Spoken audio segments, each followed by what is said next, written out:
Nigerians react as emergency rule ends in Rivers State.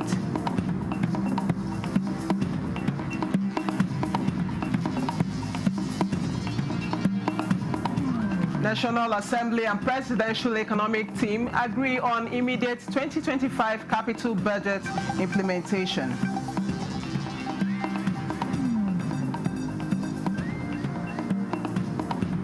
And federal government unveils new national livestock master plan to unlock vast potential to drive rapid development.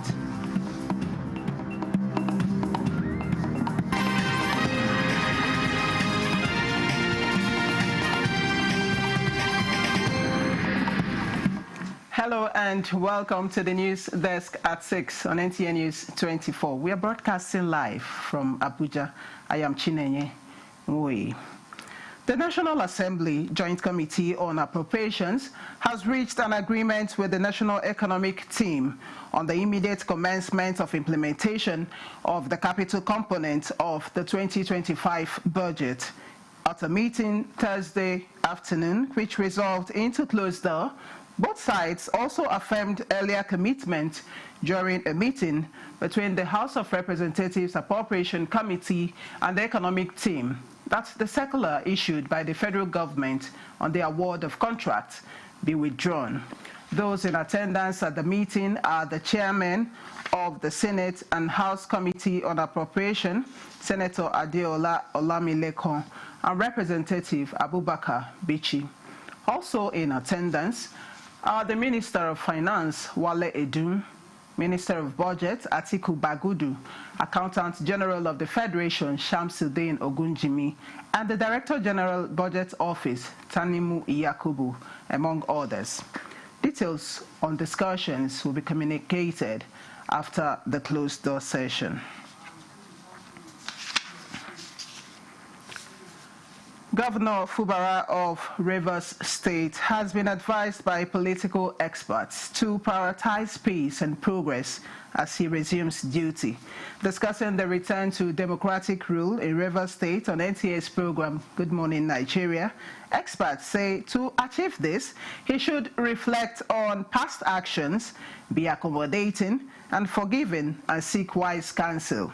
By focusing on good governance, collaboration with the Legislative Assembly, and maintaining peace, Governor Fubara can foster a positive environment for development in Rivers State. Ekemini Williams reports. Bola Tinubu has announced the end of 6 months state of emergency in Rivers State, effective September 17, 2025. This move allows Governor Similaye Fubara, Deputy Governor Ngozi Maudu, and members of the State House of Assembly to resume their duties today. The state of emergency was declared on March 18, 2025, due to a constitutional impasse between the Governor and the House of Assembly, which brought governance to a standstill. Experts caution that the crisis may reoccur without genuine reconsideration and reconciliation among stakeholders. Governor, in particular, must be careful of some advisors who may encourage him to still be combative. It's not all the time that somebody dies and returns. Practically, he has gone, and now he has returned. What he should do is to reflect very deeply as to what had happened. Where are the people that were talking to him when he was governor, urging him to take certain actions? Where were they immediately he was out of that office for a period? But if the entire local government has been handed over to the other faction, so what is he coming to do? It's either he's coming to mark time, and as my older brother say, and just follow the affairs of the state till the end of your tenure. If you are returned, fine. If you are not returned, fine. Because by our elections and the way we do our things, local government play crucial roles. And now if your men are not there, who are the people that are going to nominate you in the next election? They should not just focus on the next election, but on the next generation of Rivers people who have been shortchanged in the last 2 years. Let them work for peace. Let them swallow their pride. To say that Fubara should conduct himself according to whatever terms he has been given, will not be in the interest of Rivers people. And one thing I do know is that when you have taken a position, like someone like me, when I have taken a position and the majority seems not to be with that position, you have to accept it, fold your hands and just watch. And in the future, just say, I told you so.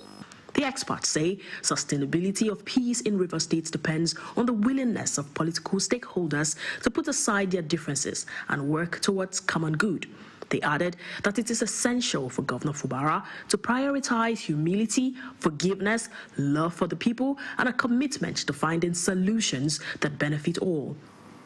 For all those people that are saying for 6 months there was nothing in Rivers, there was nothing in Rivers, I don't want to believe that. It's within the 6 months period that we have been able to achieve the peace we are today celebrating. Everybody will tell you there was nothing that happened, but that peace had been restored. The restoration of peace, was it not part of the governance process that took place within the 6 months? The political analyst noted that although the road to peace is long, but with genuine effort and commitment, River State can overcome its challenges and achieve lasting stability. In Abuja, Ekemini Williams, NTA News. To further strengthen coordination for rapid development in the livestock industry, the Ministry of Livestock Development has unveiled a 5-year National Livestock Master Plan designed to unlock the vast potential in the sector. Yusuf Jika reports that the plan is developed by Livestock Productivity and Resilience Support in collaboration with Bill and Melinda Gates and International Livestock Research Institute in Kenya. Nigeria's livestock industry accounts for approximately 17% of agricultural GDP and 5% of the national gross domestic product, impacting on millions of Nigerians through employment, food security, and rural development. And to fast-track efforts in modernizing the industry and addressing challenges of low productivity, disease, inadequate infrastructure, and limited access to market, the unveiling of this 5-year master plan came handy. Its objective is to guide the development of the sustainable livestock sector and attract targeted investments from the government, development partners, and the private sector, prioritizing key value chains and policy interventions. The goalpost. This is the way to go.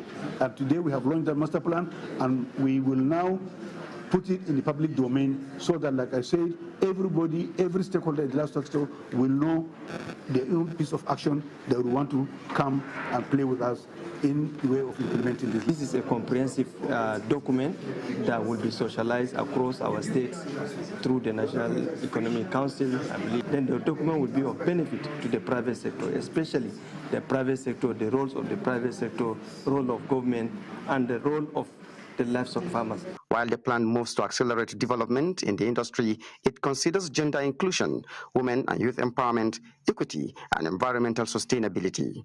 In Abuja, Yusuf Jika, NTA News.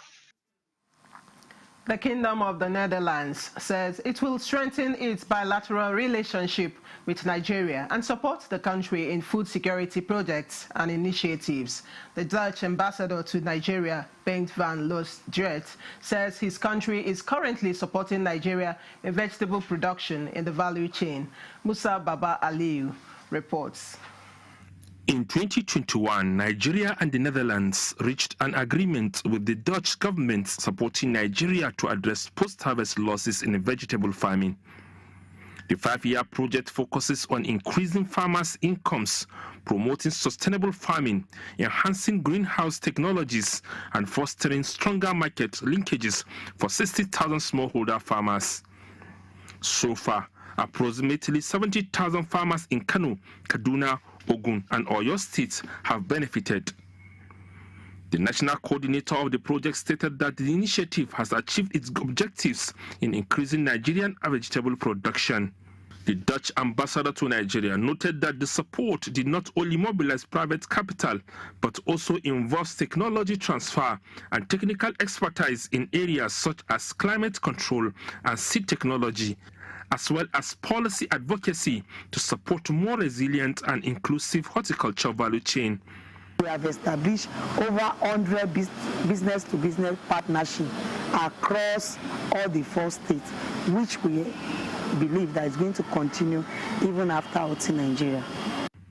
The Minister of Agriculture and Food Security commended the Dutch government for its support and appealed for a second phase of the project to cover additional states. Beneficiaries of the project, especially the youth, are in high spirits, believing that their contributions will enhance national food production. Musa Baba Aliyu, NTA News. The Nigeria Hydrological Services Agency, NISA, has issued a flood warning to communities along the River Niger and River Benue, urging them to take precautionary measures to protect lives and property. In a statement signed by NISA's Director General Umar Ibrahim Mohammed, the agency provided an update on river flow conditions and dam water levels across the country. According to the statement, both the Niger and Benue rivers have reached peak levels, significantly increasing the risk of flooding in nearby areas. The tributaries of these major rivers, Rima, Kaduna, and Gongola, have also reached peak flow levels. In addition, several major dams across Nigeria are experiencing rising reservoir levels due to the height of the rainy season. NISA noted that it is actively collaborating with dam authorities nationwide to reduce the potential impact of flooding on downstream communities, particularly those considered vulnerable. The Minister of Interior says the days of long waits and passport backlogs are numbered. He gave the assurance while inspecting the Data Personalization Center at the Nigeria Immigration Service headquarters in Abuja. Victor Azu reports. At the core of passport production is the Data Personalization Center, where biometric data is processed and security features are stamped in. For Minister Olubunmi Tunjioju, seeing the process up close was necessary to make sure reforms deliver real results. We now have a system here that will bring an end forever to the era of backlog, because production can be done at record time. The minister says the new center will cut delays and restore public confidence in Nigeria's passport system. He insists technology and oversight must go together to deliver faster, smarter service to Nigerians at home and abroad. We're doing about 250, 300 per machine per day. Today, the system that you've seen does about 1,000 per hour. Within 4 or 5 hours of working, NIS can provide solutions to the demand of Nigerians. With reforms picking up pace, the old bottlenecks of passport application may soon give way to efficiency, transparency, and trust. In Abuja, Victor Azu, NTA News. Chairman, Nigerians in Diaspora Commission, NIDCOM, Abike Dabiri Erewa, has commended the National Drug Law Enforcement Agency, NDLEA, Office of the National Security Advisor, NSA, Federal Ministry of Foreign Affairs, and the Nigerian Consulate in Jeddah for their collaborative efforts that led to the release of 3 Nigerians earlier detained in Saudi Arabia over alleged drug trafficking. The NIDCOM boss says the successful resolution of the case is yet another testament to the fact that President Bola Ahmed Tinubu's administration of Renewed Hope agenda will not relent in ensuring that no Nigerian anywhere in the world suffers punishment for a crime they did not commit. She urged Nigerians to obey the laws of host countries wherever they find themselves, while recalling similar case of Zainab Aliyu and Ibrahim, who were released in Saudi Arabia a few years ago after being wrongfully accused of drug-related offenses, stressing that the Nigerian government will always stand firm to protect its citizens abroad.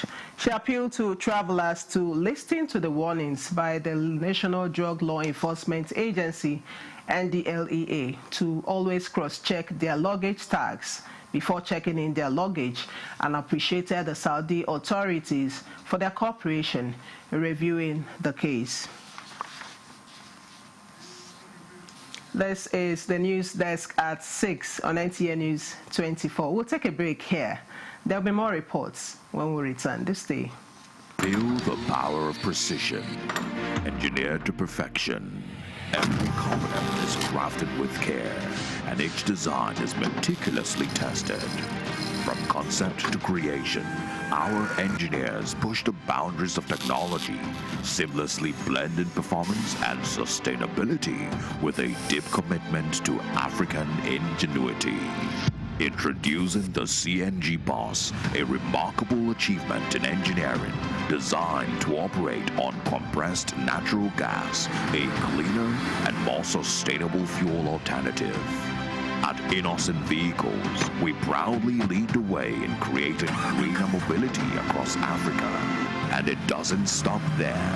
From SUVs to sedans, spacious buses to electric cars, Innocent offers a wide range of models designed to meet every need. Innocent Vehicle, the pride of African roads.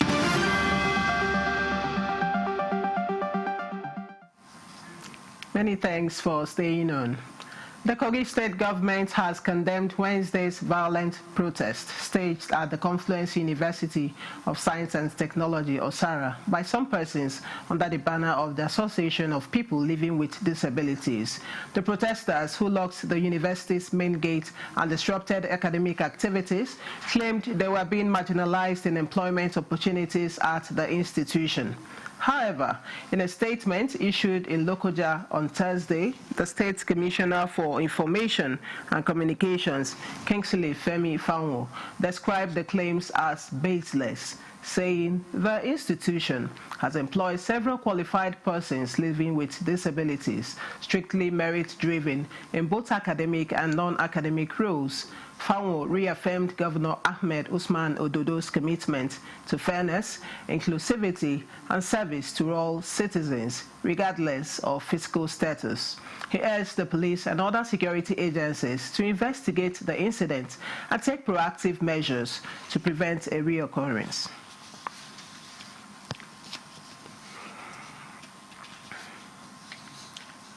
The Civil Society Budget Implementation Assessment, Monitoring and Evaluation Committee is calling for an urgent and sustainable action for the establishment of a humanitarian relief, recovery and reintegration fund. This is in support of the National Commission for Refugees, Migrants and Internally Displaced Persons and the National Emergency Management Agency to address growing needs of internally displaced persons, returnees, asylum seekers, and refugees across the country. This was during a press briefing in Abuja by the group, where they raised concerns on the need for education, psychosocial support, economic empowerment, and pathways to rebuilding and reintegrating them into the society. While commending the efforts of both agencies, the group says despite limited resources, these agencies have coordinated interventions, emergency responses, and facilitated integration and reintegration programs for displaced persons. Necessary for several reasons. One, swift and effective response. Emergencies do not wait for budgetary approvals. With a standing fund, relief can be deployed immediately to affected communities without bureaucratic delays. We hereby call on the National Assembly to immediately begin the legislative process to establish this fund. This should not be a temporary or ad hoc initiative, but a permanent national mechanism. Further added that the prospective humanitarian relief fund is not for charity, but a call for justice and a lifeline for millions of Nigerians. Nigeria's First Lady Oluremi Tinubu has flagged off the distribution of food and cash support in Sokoto under the Renewed Hope Initiative (RHI), aimed at cushioning the hardships of vulnerable households, represented by the wife of the Vice President, Nana Kashim Shettima. The First Lady revealed that more empowerment programs are underway, including Flourish Confidence, a scheme designed to retain in school 370,000 schoolgirls across the country. Abdullahi Umar Ulalu reports.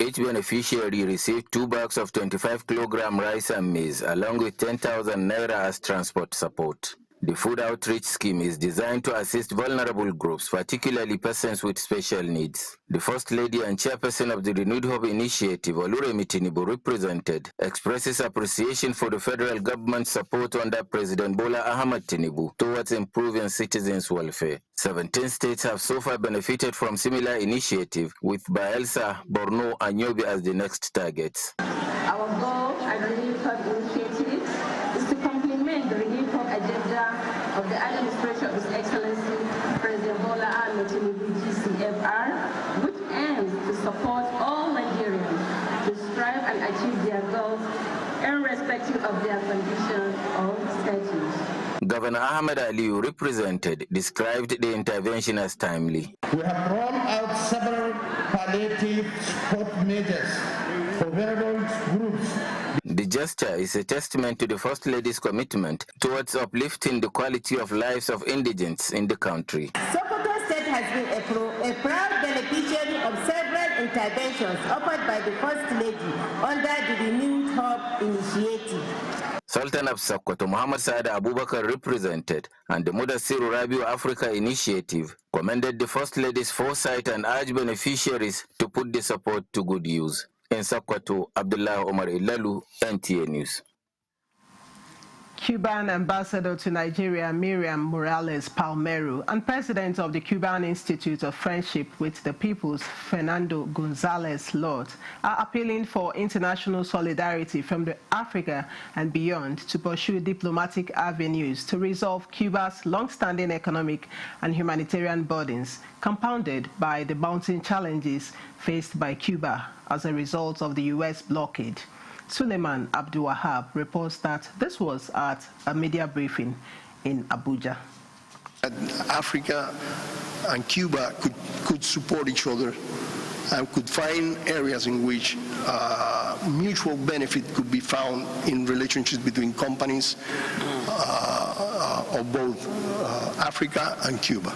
The press briefing centered on the enduring impact of U.S. blockage on Cuba and the urgent needs for international solidarity to address these resulting economic and humanitarian challenges. I respect full Nigeria, and Cuba respect full all the policies in the different countries. We understand as Cubans that it is for the benefit of Cuba and for the benefit of the United States to have a decent relationship between the two countries and the two peoples. President of the Cuban Institute of Friendship with the People, ICAP, Fernando Gonzalez, used this occasion to share perspectives on resilience, diplomacy, and cooperation in the face of diversity. Gonzalez reaffirmed Cubans' belief in a brighter future, insisting that despite current hardship, there will be light at the end of the tunnel. The resilience of the Cuban people, the capacity to resist and to be creative in finding ways to overcome these difficulties, that is something that is, in my opinion, commendable. That is something that, in my opinion, as a Cuban, should be recognized in the whole world. Both leaders call on African nations and the international community to strengthen diplomatic efforts and build solidarity to support Cuba's rights to self-determination and development. In Abuja, Suleiman Tabu Abdul Wahab, NTA News. This is the news desk at 6 on NTA News 24. Let's take another look at our major stories. Nigerians react as emergency rule ends in Rivers State.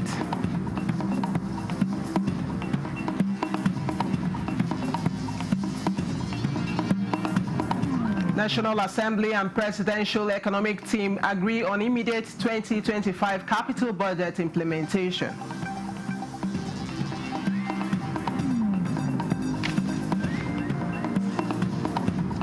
Federal government unveils new national livestock master plan to unlock vast potential to drive rapid development.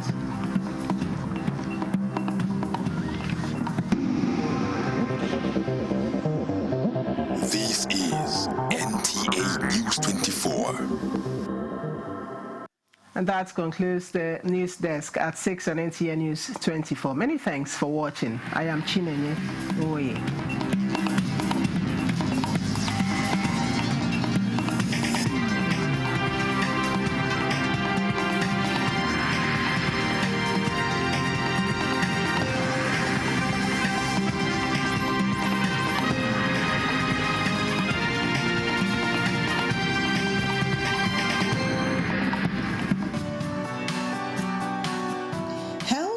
wells, folding letters and